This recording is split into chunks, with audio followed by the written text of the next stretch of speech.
जय हिंद दोस्तों, आप लोगों का हमारे यूट्यूब चैनल पर स्वागत है।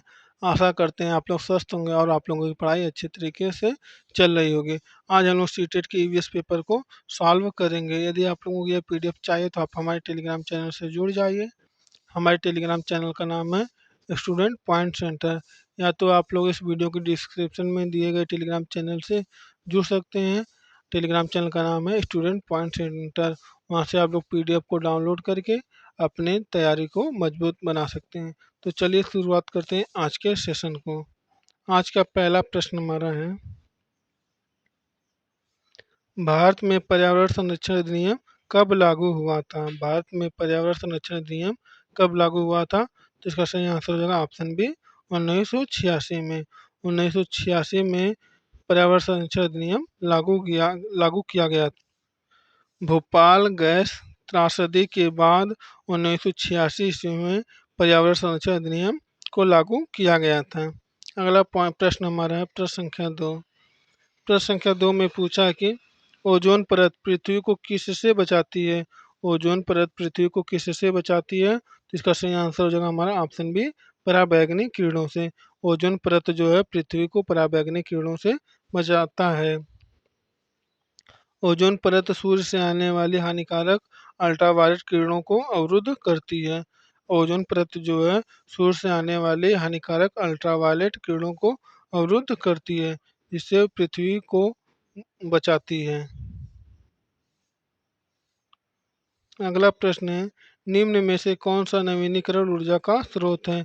निम्न में से कौन सा नवीनीकरण ऊर्जा का स्रोत है? तो हमारा सही आंसर हो जाएगा ऑप्शन सी, सौर ऊर्जा। सौर ऊर्जा एक पुनः प्राप्त होने वाला स्रोत है, जबकि अन्य समाप्त होने वाले स्रोत हैं। कोयला जो एक बार यूज हो जाता है उसके बाद समाप्त हो जाता है। पेट्रोलियम जो एक बार यूज हो जाता है उसके बाद समाप्त हो जाता है। और प्राकृतिक गैस भी जो है एक बार यूज होने के बाद समाप्त होता है। जबकि सौर ऊर्जा जो है उसे एक बार यूज करने के बाद पुनः प्राप्त किया जा सकता है। तो हमारा सही आंसर क्या हो जाएगा? ऑप्शन सी, सौर ऊर्जा। अगला प्रश्न है प्रश्न संख्या 4। प्रश्न संख्या 4 में पूछा है कि मृदा अपवर्तन को रोकने के लिए कौन सा उपाय उपयुक्त है? मृदा अपवर्तन को रोकने के लिए कौन सा उपाय उपयुक्त है? तो इसका सही आंसर हो जाएगा वृक्षारोपण। पेड़ मिट्टी को जड़ों से बांधते हैं और कटाव को रोकते हैं। तो हमारा सही आंसर क्या हो जाएगा? ऑप्शन ए, वृक्षारोपण के द्वारा मिट्टी के कटाव को रोका जा सकता है। अगला प्रश्न है प्रश्न संख्या 5। इसमें पूछा कि राष्ट्रीय पक्षी कौन है? भारत के राष्ट्रीय पक्षी कौन है? तो इसका सही आंसर हो जाएगा ऑप्शन ए, मोर। मोर जो है भारत की राष्ट्रीय पक्षी है। भारत सरकार ने 1963 में मोर को राष्ट्रीय पक्षी घोषित किया। मोर को राष्ट्रीय पक्षी कब घोषित किया गया? तो 1963 ईस्वी में मोर को राष्ट्रीय पक्षी घोषित किया गया। अगला प्रश्न है प्रश्न संख्या 6। प्रश्न संख्या 6 में पूछा है कि पानी की बर्बादी रोकने का सबसे अच्छा तरीका क्या है? पानी की बर्बादी रोकने के लिए सबसे अच्छा तरीका क्या है? तो इसका सही आंसर हो जाएगा ऑप्शन सी, टोटी बंद करना। टोटी बंद करके पानी की आवश्यकता बर्बादी को रोका जा सकता है। तो हमारा सही आंसर क्या हो जाएगा? Option C. अगला प्रश्न है प्रश्न संख्या 7। प्रश्न संख्या 7 में पूछा है कि प्लास्टिक किस प्रकार का कचरा है? प्लास्टिक किस प्रकार का कचरा है? तो हमारा सही आंसर हो जाएगा ऑप्शन बी, अजैविक। प्लास्टिक अजैविक प्रकार का कचरा है। प्लास्टिक जैविक रूप से विघटित नहीं होता है, यह अजैविक कचरा है। प्लास्टिक जो है जैविक रूप से विघटित नहीं होता है, इसलिए इसे क्या कहते हैं हम लोग? अजैविक कचरा कहते हैं। प्रश्न संख्या 8 है, चिपको आंदोलन किससे संबंधित था?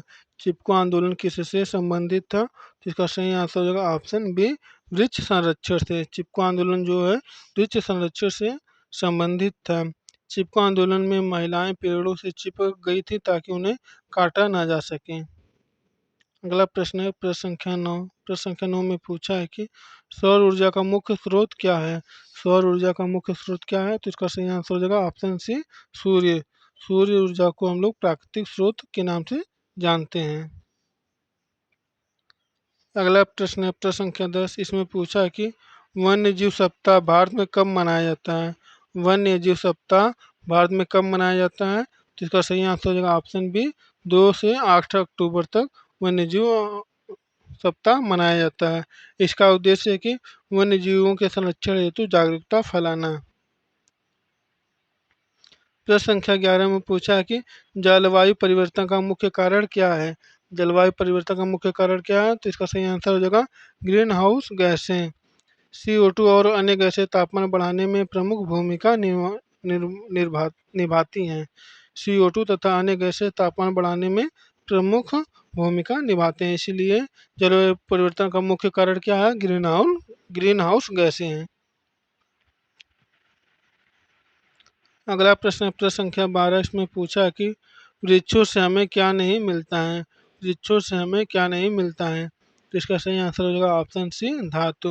वृक्षों से हमें धातु नहीं प्राप्त होती है। धातु खनिजों से प्राप्त होती है, पेड़ों से नहीं। अगला प्रश्न है नदियों का पानी पीने योग्य कब होता है। नदियों का पानी पीने योग्य कब होता है, जिसका आंसर हो जाएगा ऑप्शन सी जब इसका शुद्धिकरण किया जाए तब नदी का पानी पीने योग्य होता है। जब इसका शुद्धिकरण किया जाए तो पानी पीने का पानी में अशुद्ध रोगाणु हो सकते हैं। नदियों के पानी में अशुद्ध रोगाणु होती है, उसको हम लोग शुद्ध करके पानी को पी सकते हैं। अगला प्रश्न है प्रश्न संख्या 14। इसमें पूछा है कि भारत में सर्वाधिक वन क्षेत्र किस राज्य में है। भारत में सर्वाधिक वन क्षेत्र किस राज्य में है, तो इसका सही आंसर हो जाएगा ऑप्शन ए मध्य प्रदेश में है। प्रश्न संख्या 15 में पूछा है कि पेड़ पौधे कौन सी गैस छोड़ते हैं। पेड़ पौधे कौन सी गैस छोड़ते हैं, इसका सही आंसर हो जाएगा ऑप्शन बी ऑक्सीजन गैस छोड़ते हैं। प्रकाश संश्लेषण के दौरान पौधे ऑक्सीजन को छोड़ते हैं और कार्बन डाइऑक्साइड को ग्रहण करते हैं। प्रश्न संख्या 16 में पूछा है कि रेन वाटर हार्वेस्टिंग का तात्पर्य क्या है। रेन वाटर हार्वेस्टिंग का तात्पर्य क्या है, तो इसका सही आंसर हो जाएगा ऑप्शन बी वर्षा जल को संचित करना।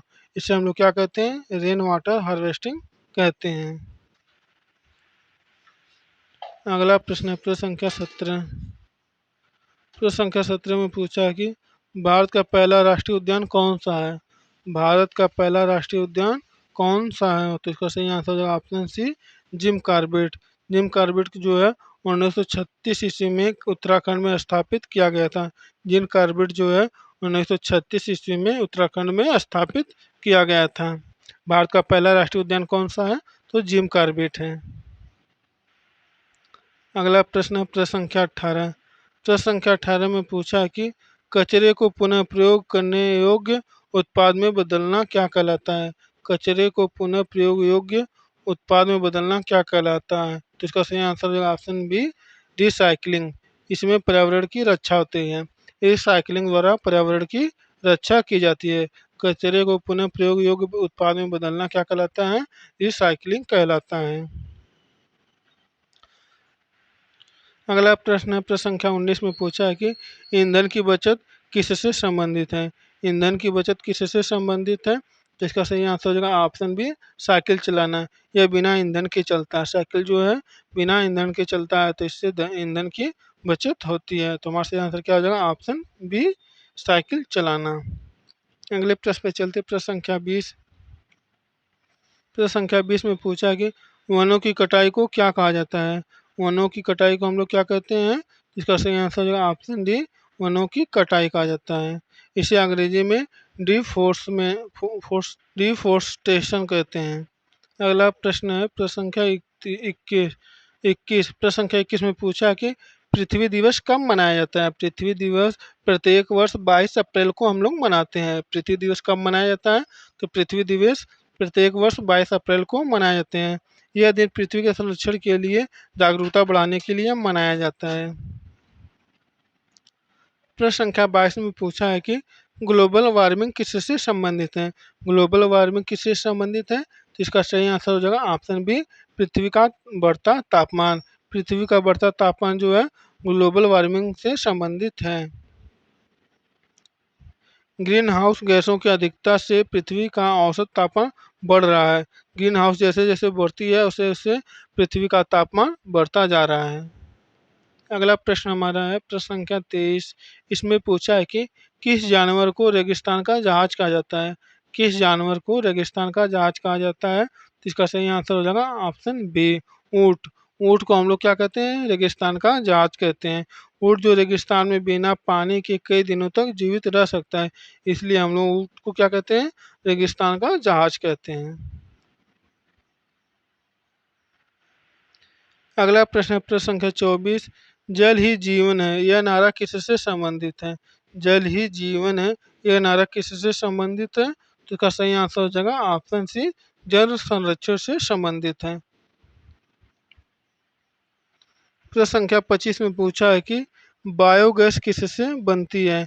बायोगैस किससे बनती है? तो इसका सही आंसर हो जाएगा हमारा ऑप्शन बी, पशु अपशिष्ट से। पशु अपशिष्ट से बायोगैस बनती है। अगला प्रश्न प्रश्न संख्या 26। इसमें पूछा है कि नीला डिब्बा किस प्रकार के कचरे के लिए होता है? नीला डिब्बा किस प्रकार के कचरे के लिए होता है? तो इसका आंसर हो जाएगा ऑप्शन बी, अजैविक। प्रश्न संख्या 27 में पूछा है कि एकल उपयोग प्लास्टिक का क्या मतलब है? एकल उपयोग प्लास्टिक का मतलब क्या है? तो इसका आंसर जो है ऑप्शन बी, केवल एक बार उपयोग। प्लास्टिक जो है बहुत ही अत्यधिक हानिकारक पदार्थ है, इसलिए इसका केवल एक बार उपयोग किया जाना चाहिए। अगला प्रश्न प्रश्न संख्या 28। इसमें पूछा कि पौधों में भोजन बनाने की प्रक्रिया को क्या कहते हैं? पौधों में भोजन बनाने की प्रक्रिया को हम लोग क्या कहते हैं? प्रकाश संश्लेषण कहते हैं। तो हमारा सही आंसर क्या हो जाएगा? ऑप्शन सी, प्रकाश संश्लेषण। प्रश्न संख्या 29 में पूछा है कि कौन सी गैस प्रकाश संश्लेषण में प्रयुक्त होती है? कौन सी गैस प्रकाश संश्लेषण में प्रयुक्त होती है? तो इसका सही आंसर हो जाएगा ऑप्शन डी, कार्बन डाइऑक्साइड। अगला प्रश्न है प्रश्न संख्या 30। प्रश्न संख्या 30 में पूछा कि पर्यावरण में अधिक प्लास्टिक होने का क्या असर होता है? पर्यावरण में अधिक प्लास्टिक होने का क्या असर होता है? तो इसका सही आंसर हो जाएगा हमारा ऑप्शन सी, प्रदूषण बढ़ता है। पर्यावरण में अधिक प्लास्टिक होने से पर्यावरण प्रदूषण बढ़ता है। प्रश्न संख्या 31 में पूछा कि पर्यावरण प्रदूषण को रोकने के लिए कौन सा उपाय सबसे उपयुक्त है? पर्यावरण प्रदूषण को रोकने के लिए कौन सा उपाय सबसे उपयुक्त है? तो इसका आंसर हो जाएगा हमारा ऑप्शन सी, रिसाइकलिंग। रिसाइकलिंग द्वारा पर्यावरण प्रदूषण को रोका जा सकता है। अगला प्रश्न प्रश्न संख्या 32। इसमें पूछा कि वर्षा जल संचयन का मुख्य लाभ क्या है? वर्जा वर्षा जल संचयन का मुख्य लाभ क्या है? इसका आंसर हो जाएगा ऑप्शन सी, जल स्तर में वृद्धि करना। प्रश्न संख्या 33 में पूछा है कि चिपको आंदोलन किसने शुरू किया था? चिपको आंदोलन किसने शुरू किया था? तो इसका आंसर हो जाएगा ऑप्शन ए, सुंदरलाल बहुगुणा ने। चिपको आंदोलन सुंदरलाल बहुगुणा ने शुरुआत किया था। तो इसका सही आंसर हो जाएगा ऑप्शन ए, सुंदरलाल बहुगुणा। अगला प्रश्न प्रश्न संख्या 34। इसमें पूछा कि कचरे को खाद में बदलने की प्रक्रिया क्या कहलाती है? कचरे को खाद में बदलने की प्रक्रिया क्या कहलाती है? तो इसका आंसर हो जाएगा ऑप्शन ए, अपघटन कहलाता है। प्रश्न संख्या 35 में पूछा कि कौन सी गैस ग्रीन हाउस प्रभाव के लिए सबसे अधिक जिम्मेदार है? कौन सी गैस ग्रीन हाउस प्रभाव के लिए सबसे अधिक जिम्मेदार है? इसका आंसर हो जाएगा ऑप्शन सी, कार्बन डाइऑक्साइड। प्रश्न संख्या 36 में पूछा कि पानी के अधिक दोहन से क्या समस्या उत्पन्न होती है? पानी के अधिक दोहन से क्या समस्या उत्पन्न होती है? तो इसका आंसर जो है ऑप्शन सी, जल संकट। प्रश्न संख्या 37 में पूछा कि वायुमंडल में ऑक्सीजन की मात्रा कितनी होती है? वायुमंडल में ऑक्सीजन की मात्रा कितनी होती है? इसका आंसर होगा ऑप्शन ए, 21%। 21% जो है वायुमंडल में ऑक्सीजन गैस विद्यमान है। अगला प्रश्न है प्रश्न संख्या 38। इसमें पूछा कि पौधे भोजन बनाते हैं, पौधे भोजन बनाते हैं, इस प्रक्रिया को क्या कहते हैं? इसका आंसर हो जाएगा ऑप्शन बी, प्रकाश संश्लेषण। प्रश्न संख्या 39 में पूछा कि वृक्षारोपण से क्या लाभ होता है? वृक्षारोपण से क्या लाभ होता है? तो इसका सही आंसर हो जाएगा ऑप्शन सी, पर्यावरण संतुलन। वृक्षारोपण से पर्यावरण संतुलन बनता है। प्रश्न संख्या 40 में पूछा कि वनों की अंधाधुंध कटाई को क्या कहते हैं? वनों की अंधाधुंध कटाई को हम लोग क्या कहते हैं? वनों की कटाई। तो हमारा सही आंसर क्या हो जाएगा? ऑप्शन सी, वनों की कटाई। प्रश्न संख्या 41 में पूछा कि राष्ट्रीय हरित अधिकरण की स्थापना कब हुई? राष्ट्रीय हरित अधिकरण एनजीटी की स्थापना कब हुई? तो इसका सही आंसर हो जाएगा हमारा ऑप्शन ए, 2010 में। राष्ट्रीय हरित अधिकरण की स्थापना सन 2010 में हुई थी। प्रश्न संख्या 42 में पूछा कि रेडियोधर्मी प्रदूषण किससे होता है? रेडियोधर्मी प्रदूषण किससे होता है? तो इसका आंसर हो जाएगा ऑप्शन बी, परमाणु संयंत्र से। रेडियोधर्मी प्रदूषण जो है परमाणु संयंत्र से होता है। प्रश्न संख्या 43 में पूछा कि ई कचरा में कौन से पदार्थ शामिल होते हैं?